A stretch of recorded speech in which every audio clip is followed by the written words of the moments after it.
As empresas são tóxicas ou os líderes são tóxicos? Quem é o principal responsável por esse emblema aí do nível de intoxicação do ponto de vista do excesso que o mundo contemporâneo traz como perspectiva de ativação desse estresse e não termina nunca? E a intoxicação, ela é um fenômeno não apenas do ponto de vista das relações humanas, é um fenômeno que traz da natureza ambiental. E a gente vai olhar um pouquinho sobre essa perspectiva do ponto de vista da inteligência da natureza, porque na realidade eu diria que os dois e nenhum dos dois isoladamente. Se a gente olhar como compreensão de cultura, a cultura ela equivale ao sangue. Ela está em todos os órgãos, mas ela não é nenhum órgão individualmente. Ela perpassa isso. Então, qual é o objetivo desse sangue? Que é, né, a equivalência daquilo que a cultura traz como manifestação nessa organização. Ela perpassa e oxigena, dando vida, né, produzindo efetivamente naquela célula uma ativação do ponto de vista da sua capacidade de ampliar a sua potência. E toda cultura saudável cumpre esse papel. Mas se esse sangue está adoecido, se esse sangue já está intoxicado por excessos diante da sua experiência contínua, diante da experiência da jornada da vida, ele começa a intoxicar a célula. E os líderes fazem parte dessas células. Eles também são intoxicados pela cultura e reforçam esse padrão adoecedor. Mas se a gente olhar como todo princípio dos sistemas vivos, não é uma relação causal, causa e efeito linear. Esse é o grande equívoco na nossa maneira de enxergar a vida. A relação ela também inverte. Eu digo sempre como paradoxo, né, de construção dessa metáfora. Quando nasce uma mãe, nasce um filho. Então, o nascimento ele é sempre nessas duas perspectivas. A gente sempre diz que a mãe teve um filho. Isso é verdade parcial. Então,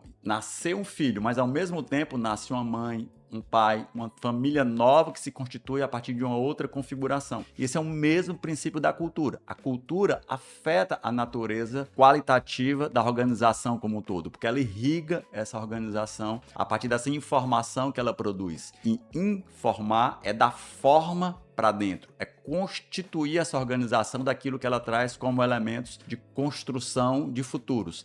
E aqui eu não estou trazendo um juízo de valor de bom ou ruim. Se esse sangue ele está ativo do ponto de vista da sua vitalidade, ele ajuda a fortalecer. Mas, porém, contudo, todavia, se esse sangue carrega toda essa intoxicação histórica, né, daquilo que foi os desequilíbrios contidos durante a jornada, ele vai ajudar a produzir nesses líderes manifestações também intoxicadoras.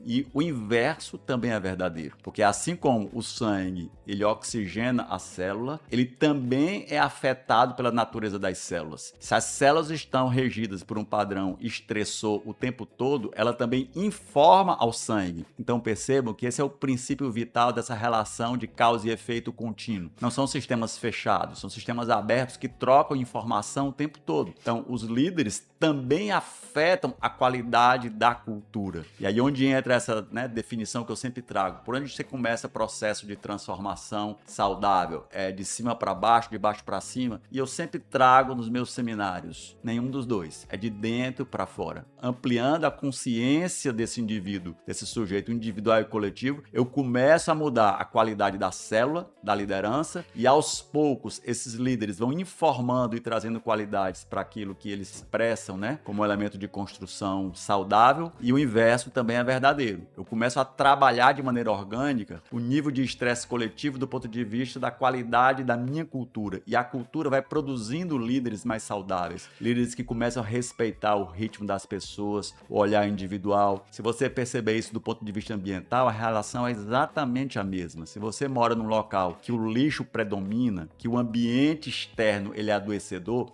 as pessoas começam a adoecer também. Antes de adoecerem do ponto de vista físico, biológico, elas começam a adoecer do ponto de vista anímico. Vai roubando essa vitalidade individual. E o inverso é verdadeiro, né? Uma vez que essas pessoas também se sentem mais animicamente expandidas, com mais autoestima, com mais melhoria do ponto de vista da sua dignidade, elas também começam a transformar e mudar a qualidade do lixo que está ao seu redor e os ambientes começam a se regenerar. Então eu diria que a pergunta certa não é se um ou outro afetam a saúde e intoxicam o ambiente. Os dois trazem essa responsabilidade conjuntas, porque não existe célula sem corpo e não existe corpo sem célula.